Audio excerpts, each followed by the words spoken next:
서울 강남의 한복판 1인당 15만 원을 호가하는 최고급 한정식집 송연의 별실은 웃음소리로 가득 찼습니다. 오늘은 김민철 부장의 이사 승진을 축하하는 자리였습니다. 크리스털 샹들리에가 뿜어내는 영롱한 빛 아래 최고급 등심 구이가 지글거리는 소리를 내며 익어가고 있었지요. 민철은 자신의 인생에서 가장 빛나는 순간을 만끽하고 있었습니다. 김 이사님, 아니, 이제 상무님 되실 날도 머지않았죠? 정말 축하드립니다. 부하 직원의 아부 섞인 찬사에 민철은 짐짓 겸손한 척 손사래를 쳤지만 입가에 걸린 미소는 숨길 수가 없었습니다. 성공의 맛은 달콤했고 40년 인생을 치열하게 살아온 보상을 받는 기분이었습니다. 그때였습니다. 고급스러운 원목 미닫이문 밖에서 웅성거리는 소리가 들려왔습니다. 아, 할아버님, 여기 이렇게 들어오시면 안 됩니다. 아니, 내 아들놈이 여기 있다니까? 비켜봐, 이 사람아. 종업원의 다급한 만류를 뚫고 문이 거칠게 열렸습니다. 순간 방 안을 가득 채우던 고소한 고기 냄새와 향긋한 와인 향기 사이로 시큼하고 퀴퀴한 악취가 훅 끼쳐 들어왔습니다. 그것은 비에 젖은 골판지와 썩은 음식물 쓰레기가 뒤섞인 도저히 이 고급 식당과는 어울리지 않는 가난의 냄새였습니다. 모두의 시선이 문 쪽으로 쏠렸습니다. 그곳에는 낡아빠진 회색 조끼에 무릎이 툭 튀어나온 트레이닝 바지를 입은 노인, 영식이 서 있었습니다. 며칠은 감지하는 듯 떡진 백발, 검버섯이 핀 얼굴, 그리고 무엇보다 손에 들린 검은 비닐봉지에서는 정체를 알 수 없는 검은 물이 뚝뚝 떨어지고 있었습니다. 민철아, 여기 있었구나. 영식은 아들을 발견하자마자 아이처럼 해맑게 웃었습니다. 누런이가 드러나는 그 순박한 미소가 민철에게는 마치 악마의 비웃음처럼 느껴졌습니다. 동료들의 시선이 민철과 영식을 번갈아 향했습니다. 경악, 당황, 그리고 은밀한 경멸. 민철의 얼굴은 순식간에 불그락푸르락 달아올랐습니다. 아버지, 민철의 목소리가 가늘게 떨렸습니다. 영식은 아들의 표정을 읽지 못한 채 성큼성큼 다가와 식탁 위에 검은 봉지를 털썩 올려놓았습니다. 이거 먹어라. 옥상 텃밭에서 딴 호박이랑 고추야. 농약도 안 친 거다. 내 승진했다며? 아비가 해줄 건 없고. 봉지가 식탁에 닿는 순간 묶인 매듭이 풀리며 안에서 짓무른 호박과 흙 묻은 고추들이 하얀 식탁보 위로 굴러떨어졌습니다. 아, 이게 무슨 냄새야? 여직원 하나가 비명을 지르며 코를 막았습니다. 고상하던 파티장은 순식간에 쓰레기장이 되어버렸습니다. 민철의 머릿속에서 이성이라는 끈이 뚝 끊어지는 소리가 들렸습니다. 나오세요. 당장. 민철은 아버지의 거친 손목을 낚아챘습니다. 악력에 놀란 영식이 비틀거렸지만 민철은 아랑곳하지 않았습니다. 아니, 민철아. 밥은 먹고 가야지. 내가 너 주려고. 제발 좀, 그만 좀 하세요. 민철은 아버지를 짐짝처럼 끌고 복도로 나갔습니다. 뒤에서 들려오는 동료들의 수군거림이 비수처럼 등 뒤에 꽂혔습니다. 저분이 김 이사님 부친이셔? 세상에, 행색이 왜 저러셔? 치매 아니야? 민철은 식당 로비 구석으로 아버지를 밀치듯 세웠습니다. 그의 눈에서는 불길이 일고 있었습니다. 오늘 이 자리가 자신에게 얼마나 중요한 자리였는지 아버지는 죽었다 깨어나도 모를 것입니다. 아니, 알아도 상관없었을 겁니다. 민철에게 아버지는 이제 가족이 아니라 자신의 성공을 가로막는 지독한 혹이었습니다. 제발 내 인생에서 빠져달라고요. 왜 이렇게 나를 비참하게 만드세요, 왜? 민철의 고함 소리가 로비를 울렸습니다. 영식은 쭈그리고 앉아 떨어진 고추 하나를 주워 옷에 쓱쓱 문지르며 죄인처럼 고개를 떨굴 뿐이었습니다. 집으로 돌아오는 차 안의 공기는 무거웠습니다. 민철은 운전대를 잡은 손이 하얗게 질리도록 꽉 쥐고 있었고 뒷좌석의 영식은 숨소리조차 내지 않았습니다. 집에 도착하자마자 사단이 났습니다.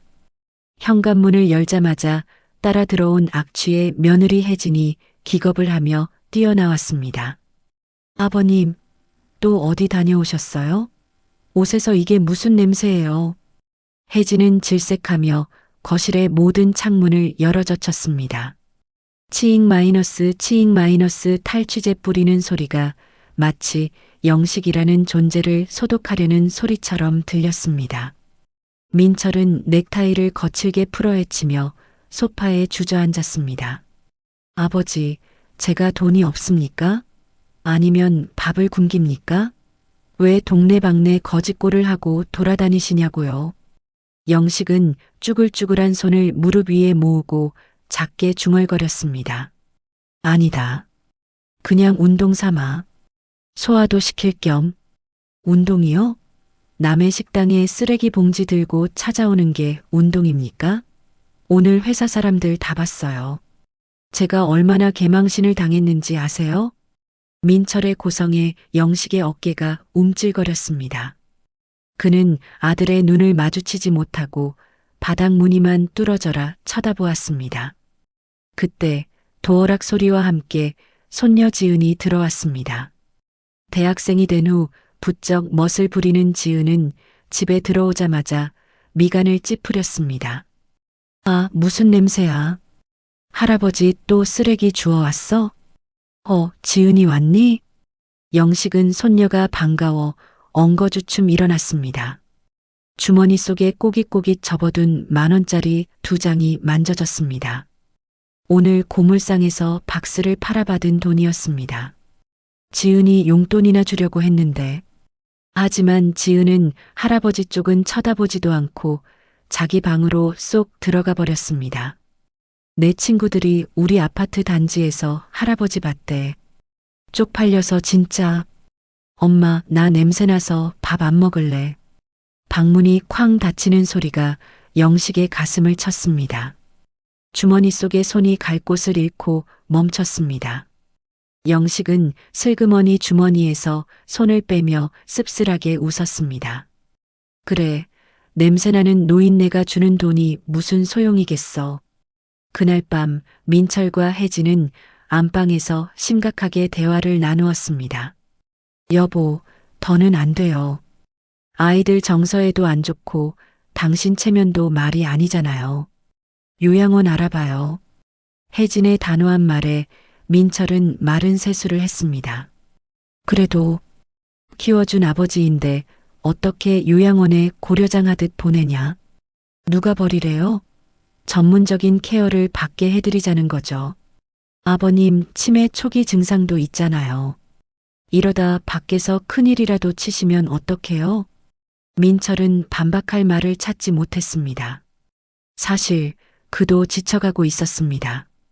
성공한 삶의 오점처럼 느껴지는 아버지. 안방 문밖 어둠 속에 서 있던 영식은 그 모든 이야기를 듣고 있었습니다. 그는 소리 없이 돌아서서 자신의 좁은 방으로 들어갔습니다. 낡은 장롱 깊숙한 곳에서 무언가를 꺼내 어루만지며 영식은 소리 죽여 울었습니다. 그것은 며느리와 아들이 그렇게 싫어하는 쓰레기 더미 속에 숨겨둔 그의 전부였습니다. 며칠 뒤 회사에서 업무를 보던 민철에게 아파트 관리실로부터 전화가 왔습니다. 김민철 입주민님 되시죠? 저 아버님 때문에 민원이 너무 많이 들어와서요. 민철은 쥐구멍이라도 숨고 싶은 심정이었습니다. 퇴근 후 찾아간 경비실에서 경비반장은 난처한 표정으로 CCTV 화면을 보여주었습니다. 화면 속 영식은 남들이 버린 택배 박스를 줍고 빈 캔을 밟아 찌그러뜨리고 있었습니다. 다른 주민들이 불쾌해하십니다. 외부인이 들어와서 쓰레기 뒤지는 줄 알고 신고도 몇 번 들어왔고요. 아들님께서 잘 좀 말씀드려 주세요. 경비원의 말에 민철은 얼굴이 화끈거려 견딜 수가 없었습니다. 죄송합니다. 다시는 이런 일 없도록 하겠습니다. 연신 허리를 굽히며 사과하는 민철의 모습은 비굴하기 짝이 없었습니다. 집으로 돌아가는 길 아파트 단지 입구 구석에서 민철은 기어이 그 장면을 목격하고 말았습니다. 영식이 자기 몸집만 한 박스 더미를 등에 지고 낑낑거리며 걸어가고 있었습니다. 지나가던 교복 입은 학생들이 코를 막고 키득거렸습니다. 야, 저 할아버지 또 저러네. 냄새 쩐다. 민철은 차마 차에서 내리지 못했습니다. 핸들을 잡은 손이 부들부들 떨렸습니다. 저 노인이 내 아버지라는 사실을 누가 알까봐 두려웠습니다. 그는 차를 돌려 지하 주차장의 가장 구석진 곳에 차를 세우고 한참이나 숨을 고른 뒤에야 집으로 올라갔습니다. 집에 들어서자마자 민철은 아버지의 방문을 벌컥 열었습니다. 방 안은 온갖 고물들로 발 디딜 틈이 없었습니다. 아버지, 제가 하지 말라고 했죠. 왜 제 얼굴에 먹칠을 못해서 안달이세요? 민철은 눈에 보이는 박스들을 집어들어 거실로 내던지기 시작했습니다. 안 된다. 민철아, 이건 안 돼. 내일 고물상에 가져다 줘야 해. 영식은 사색이 되어 민철의 팔을 붙잡았습니다. 이깟 쓰레기가 돈이 되면 얼마나 된다고 이러세요? 제가 용돈 안 드려요? 제발 좀 가만히 계시라고요. 이건 그냥 쓰레기가 아니야. 나라, 이거 나. 영식의 절박한 외침에도 민철은 멈추지 않았습니다. 찌그러진 캔들이 요란한 소리를 내며 바닥에 뒹굴었고 묶어둔 신문지 뭉치가 터져나갔습니다. 한바탕 폭풍이 지나간 후 민철은 씩씩거리며 안방으로 들어가 버렸습니다. 거실에 널브러진 고물들 사이 영식은 넋이 나간 사람처럼 주저앉아 있었습니다. 다 너희들 주려고 그런 건데 내가 못난 놈이라. 영식의 쭈글쭈글한 손이 바닥에 떨어진 빈 병 하나를 힘없이 집어들었습니다. 닦고 또 닦아 반질반질해진 빈 병. 그에게는 그것이 단순한 병이 아니라 손녀의 등록금이었고 아들의 새 차였으며 며느리의 옷 한 벌이었습니다. 하지만 그 마음은 전해지지 않았습니다. 그날 밤 영식은 잠을 이루지 못했습니다. 창밖에는 비가 내리기 시작했습니다. 영식은 주섬주섬 옷을 챙겨 입었습니다. 더 이상 아들에게 짐이 될 수는 없었습니다. 하지만 그에게는 아직 해야 할 일이 남아 있었습니다. 마지막으로 딱 한 번만 더. 장마가 시작된 듯 빗줄기는 시간이 갈수록 굵어졌습니다. 하늘에 구멍이라도 뚫린 듯 쏟아지는 폭우. 시계 바늘은 새벽 2시를 넘어가고 있었습니다. 여보, 아버님 아직도 안 들어오셨어. 전화도 안 받으시고. 무슨 일 생긴 거 아니야? 혜진이 걱정스러운 목소리로 민철을 깨웠습니다. 민철은 짜증 섞인 한숨을 내뱉으며 일어났습니다. 이 빗속에 또 어딜 가신 거야? 진짜 노인네가 노망이 나도 단단히 났지. 민철은 거칠게 옷을 챙겨 입고 우산을 들고 나갔습니다. 빗소리가 너무 커서 자신의 고함 소리조차 들리지 않을 정도였습니다. 아파트 단지를 지나 동네 골목길을 샅샅이 뒤졌지만 영식의 모습은 보이지 않았습니다. 그때였습니다. 가로등도 몇 개 없는 어두운 언덕길, 희미한 불빛 아래서 무언가 꿈틀거리는 것이 보였습니다. 민철은 눈을 가늘게 뜨고 자세히 보았습니다. 영식이었습니다. 자신의 몸집보다 훨씬 큰 리어카를, 그것도 빗물을 잔뜩 머금어 천근만근 무거워진 폐지 더미를 싣고 힘겹게 언덕을 오르고 있었습니다. 으윽. 영식의 입에서 단말마 같은 신음이 터져 나왔습니다. 낡은 운동화는 빗길에 자꾸만 미끄러졌고 앙상한 팔뚝에는 핏줄이 터질 듯 솟아올랐습니다. 아버지, 민철이 소리치며 달려가려던 찰나였습니다. 언덕 위쪽에서 고급 세단 한 대가 라이트를 번쩍이며 내려오고 있었습니다. 민철은 그 차를 보자마자 얼어붙었습니다. 회사 상무님의 차였습니다. 번호판을 외우고 다닐 정도로 잘 아는 차. 지금 나가면 상무님이 보겠지? 내 아버지가 이런 꼴이라는 걸 알게 되겠지? 그 짧은 순간의 망설임, 찰나의 부끄러움이 민철의 발목을 잡았습니다. 민철은 반사적으로 전신주 뒤로 몸을 숨겼습니다. 힘이 빠진 영식의 발이 빗길에 미끄러졌습니다.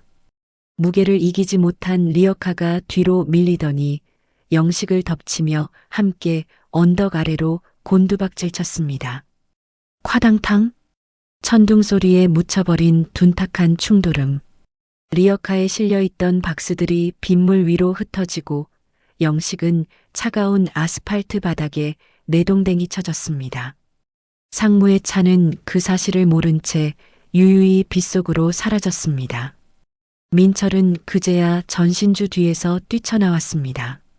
아버지, 아버지. 민철이 달려가 영식을 안아 일으켰지만 영식의 고개는 힘없이 툭 떨어졌습니다. 빗물인지 피인지 모를 액체가 민철의 손을 적셨습니다. 영식의 낡은 조끼 주머니에서 젖은 통장 하나가 스르르 빠져나와 빗물 웅덩이 속으로 떨어졌습니다. 민철의 비명 같은 울음소리가 빗소리를 뚫고 밤하늘에 울려 퍼졌습니다. 되돌리기엔 이미 너무 늦어버린 밤이었습니다. 장례식장은 지독하리만치 고요했습니다. 밖에서는 며칠째 이어지는 장맛비가 유리창을 때리고 있었지만 빈소 안은 무거운 침묵만이 감돌았습니다. 영정사진 속 영식은 무엇이 그리 좋은지 하얀 이를 드러내고 환하게 웃고 있었습니다. 그 해맑은 미소가 상주 자리에 앉은 민철의 심장을 송곳처럼 찔렀습니다. 조문객은 거의 없었습니다. 평생 고물을 줍고 동네를 떠돌던 노인의 죽음을 기억해 줄 사람은 많지 않았습니다. 간간히 찾아오는 민철의 직장 동료들이 건네는 호상이네, 연세도 있으셨으니 라는 의례적인 위로의 말은 민철의 귀에 너 때문에 죽은 거야 라는 저주처럼 들려와 가슴을 후벼 팠습니다. 민철은 검은 상복을 입은 채 기계적으로 절을 하고 국화를 놓았지만 그의 영혼은 이미 불에 타버린 재처럼 바스러져 있었습니다. 며느리 혜진과 손녀 지은은 접객실 구석에 앉아 서로 눈치만 보며 마른 침을 삼켰습니다.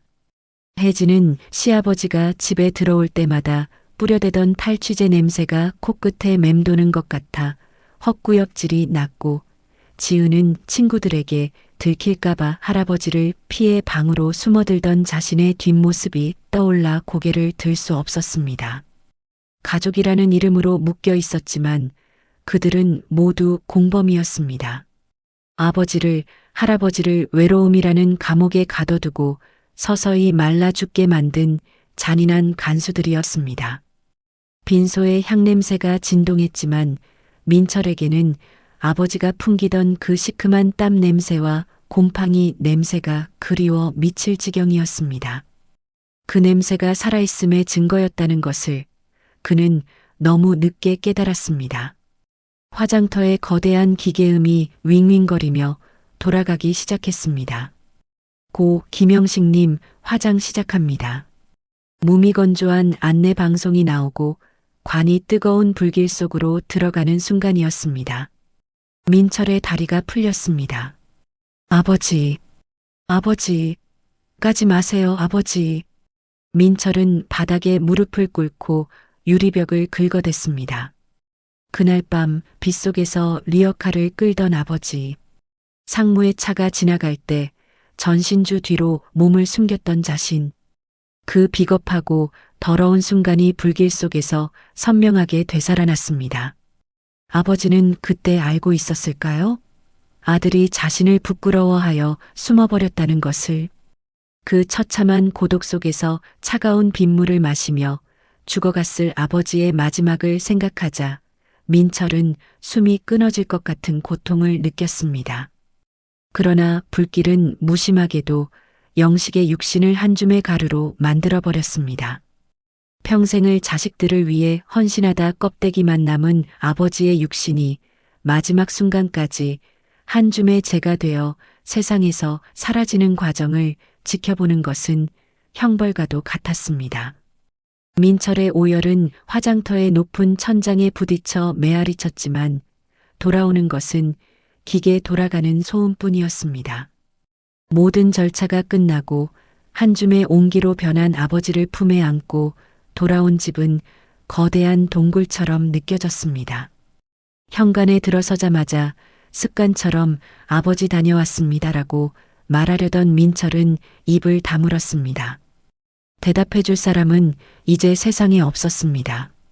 거실 소파 한 구석, 아버지가 늘 쭈그리고 앉아 TV를 보던 그 자리에는 낡은 회색 조끼 하나만이 주인 잃은 강아지처럼 놓여 있었습니다.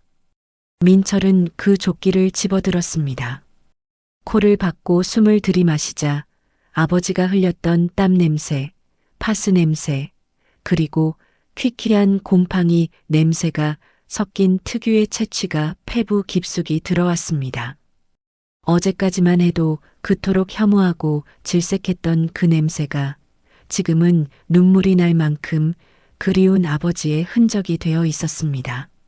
민철은 조끼를 얼굴에 묻은 채 소리 없이 흐느꼈습니다. 아버지가 계시지 않은 집은 너무나 넓고 너무나 추웠습니다. 사무제를 지내고 3일이 지났지만 민철은 아버지의 방문을 열 엄두를 내지 못했습니다. 그러나 이제는 보내드려야 했습니다. 민철은 결심한 듯 마스크를 쓰고 고무장갑을 낀 채 금기의 공간이었던 아버지의 방으로 들어섰습니다. 문을 열자마자 훅 끼쳐오는 냄새. 그것은 가난의 냄새이자 고단했던 삶의 냄새였습니다. 방 안은 시간이 멈춘 듯 했습니다. 한쪽 구석에는 아버지가 미처 팔지 못한 찌그러진 캔들이 비닐봉지에 담겨 있었고 벽에는 손녀 지은이 초등학생 때 그려준 할아버지 사랑해요라는 빛바랜 그림이 덜렁거리고 있었습니다. 옷장을 열어보았지만 가져갈 것은 아무것도 없었습니다. 30년 된 유행 지난 양복 한 벌, 목이 다 늘어나 너덜너덜해진 러닝셔츠 몇 장, 구멍난 양말들. 아버지는 자신을 위해서는 단돈 10원도 쓰지 않으셨습니다. 민철은 가슴이 먹먹해져 옷장 문을 닫고 바닥 정리를 시작했습니다. 쌓여있는 박스들을 치우고 곰팡이 핀 벽지를 뜯어냈습니다. 마치 아버지의 고단했던 흔적을 지우려는 듯 민철의 손길은 거칠고 급했습니다. 바닥에 깔린 낡은 노란 장판을 걷어내던 민철의 손이 멈칫했습니다. 장판 밑바닥 습기가 차서 눅눅해진 시멘트 바닥 한가운데에 무언가가 있었습니다. 신문지로 겹겹이 아주 꼼꼼하게 싸매고 투명 테이프로 칭칭 감아놓은 네모난 꾸러미였습니다. 평소 물건을 함부로 버리지 못하던 아버지의 성격상 또 쓸데없는 고물을 숨겨두었거니 생각했습니다. 하지만 꾸러미를 들어올리는 순간 묵직한 무게감이 느껴졌습니다. 고물이라기엔 너무 정성스럽고 쓰레기라기엔 너무 무거웠습니다. 이게 뭐지? 민철은 홀린 듯 신문지를 하나씩 뜯어내기 시작했습니다. 바스락거리는 소리가 좁은 방을 채웠습니다. 마지막 신문지 조각이 떨어져 나가자 그 안에서 모습을 드러낸 것은 동네 문방구에서 파는 1,000원짜리 낡은 대학 노트 한 권과 붉은색 도장이 찍힌 통장 하나였습니다. 노트 표지에는 검은색 매직으로 꾹꾹 눌러 쓴 삐뚤빼뚤하고 투박한 글씨가 적혀 있었습니다. 우리 강아지들. 그 글씨를 보는 순간 민철의 심장이 쿵 하고 내려앉았습니다. 강아지들. 아버지가 술에 취해 기분이 좋을 때면 민철과 며느리, 손녀를 부르던 애칭이었습니다.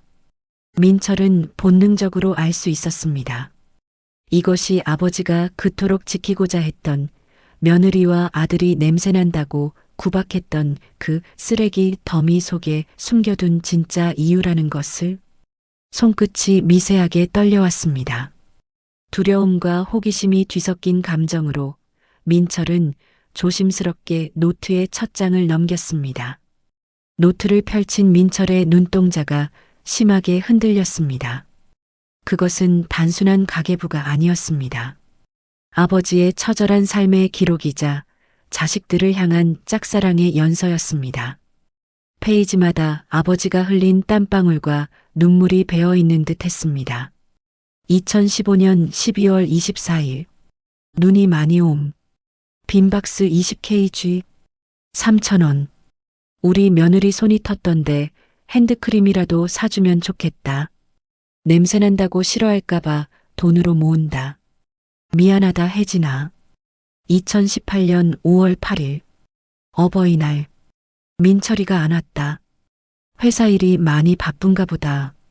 폐지 줍다가 김씨랑 자리 싸움이 나서 다리를 다쳤다. 병원비 5,000원 아까워서 그냥 파스 붙였다. 이 돈이면 우리 지은이 과자라도 사주지. 민철은 숨을 쉴 수가 없었습니다. 아버지가 다리를 절뚝거리던 날 늙어서 그렇다며 타박했던 자신의 모습이 떠올랐습니다. 아버지는 병원비 5,000원을 아껴 손녀의 과자값을 모으고 계셨던 것입니다. 2023년 7월 15일. 비가 억수같이 옴. 민철이가 차 바꾼다고 통화하는 걸 들었다. 할부금이 비싸다던데 애비가 능력이 없어서 미안하다. 더 열심히 주어야겠다. 오늘은 밤에도 나가야지. 비가 와서 박스가 무거우면 돈을 더 쳐주려나. 민철이 승진 파티에서 아버지를 쫓아냈던 날의 기록도 있었습니다. 2026년 XX월 XX일. 우리 아들 이사 승진한 날.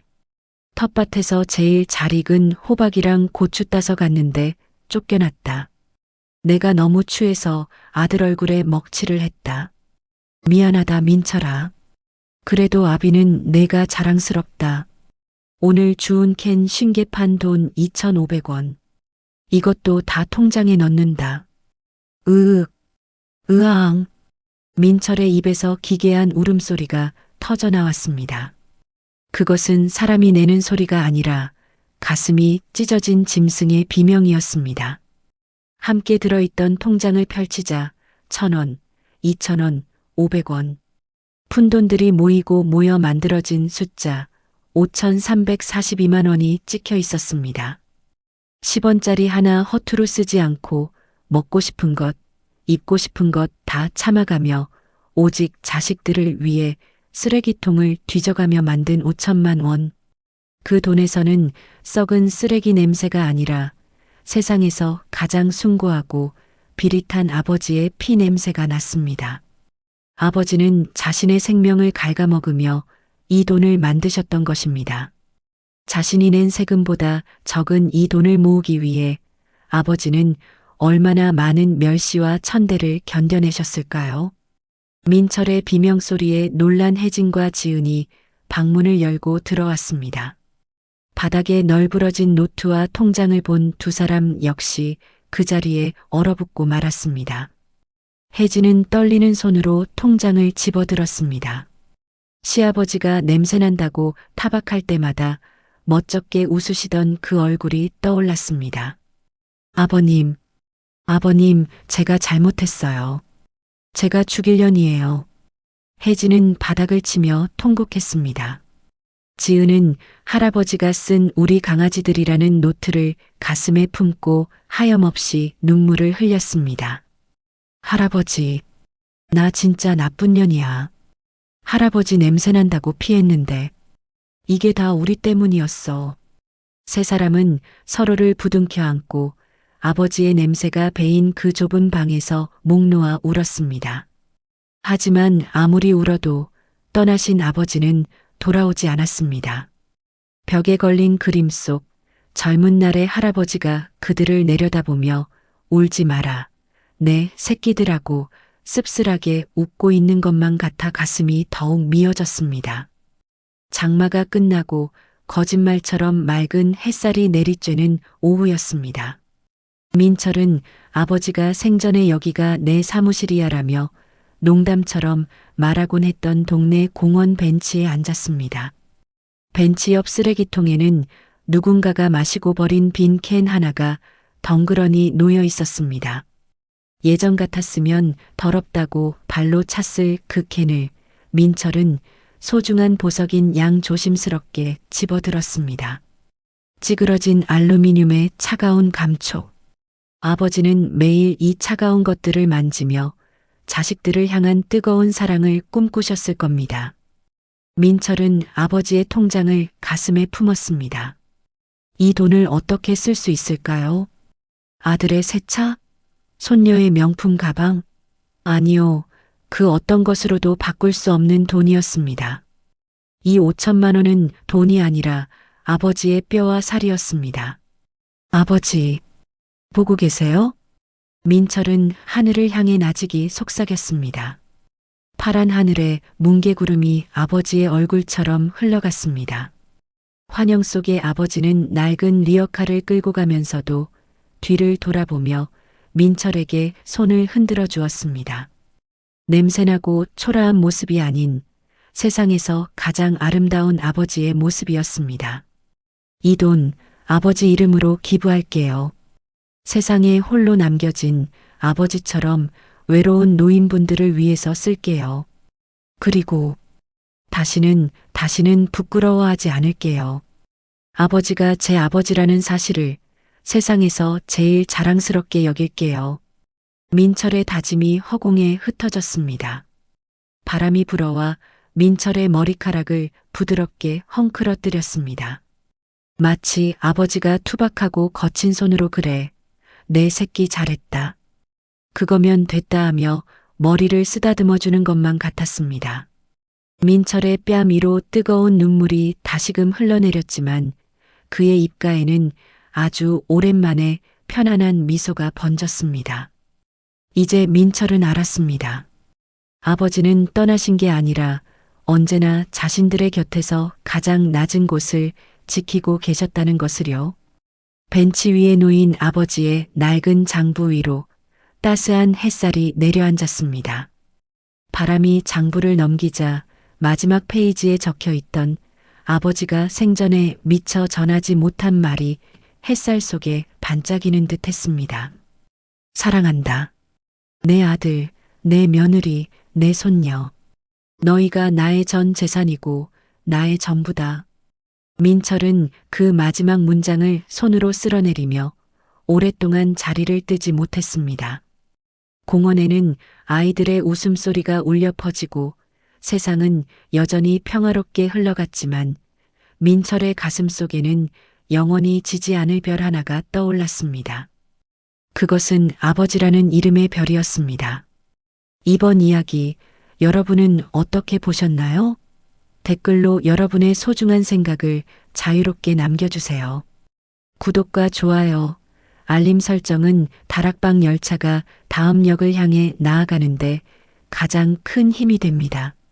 시청해 주셔서 진심으로 감사합니다.